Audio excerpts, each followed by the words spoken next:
विछा मां खे ख़बर ॾींदा हलूं त ज़िले मटियारी जे ॻोठ पंजमोरी जे रवासिन औरतनि ॿारनि ऐं मर्दनि जो हब शहर बलूचिस्तान जे ॻोठ मौलादाद में कराची पुलिस जे स्पेशल ब्रांच जे अहलकार आमिर गुल पठान जे ॾाढाइनि ख़िलाफ़ सईदाबाद में एहतजाजी मुज़ाहिरो कयो वियो। हिन चयो त चौपायो माल जे वाड़े अंदरि भील बिरादरी जे चइनि मर्दनि मियां भील पुट कृष्ण भील, प्रकाश भील पुट तारो भील, मनु भील पुट कृष्ण भील, राजू भील पुट कृष्ण भील, श्रीमती मूमल भील ज़ाल शेवा भील खे हथियारनि जे ज़ोर ते हरासा करे ज़बरदस्ती मज़दूरी कराई पई वञे। हिननि चयो त पुलिस एहलकार आमिर गुल पठान असांजे माण्हुनि खे पूरी तरह खाधो नथो ॾिनो वञे। जेकॾहिं केरु बीमार थिए थो त उन खे को बि तबे इलाज नथो करायो वञे। थोड़े मसइले ते असांजे हमराहनि ऐं औरतुनि खे मारकुट करे रहियो आहे। हिननि वज़ीर आला बलूचिस्तान खां मुतालबो कयो त मुदाख़लत करे संदुसि कैद थियल माण्हुनि खे आज़ाद कराए इंसाफ़ ॾियारियो वञे।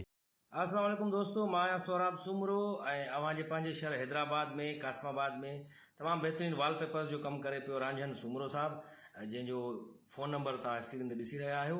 तव्हां बि जेकॾहिं अहिड़ो वॉलपेपर हणणु चाहियो था जीअं मां ही हणायो आहे वॉलपेपर तमामु ज़बरदस्त ख़ूबसूरत तरीक़े सां रांझन सुमरो साहब खां, त तव्हां बि पंहिंजे घर खे ख़ूबसूरत बणाइण जे लाइ रांझन सुमरो साहब जूं ख़िदमतूं हासिलु कयो। तमामु बहितरीन ऐं मज़ीद ख़बरनि ऐं तफ़सीलात लाइ विज़िट कयो असांजी वेबसाइट www.awamiNewsHD.com ऐं ॾिसंदा रहो अवामी न्यूज़ HD।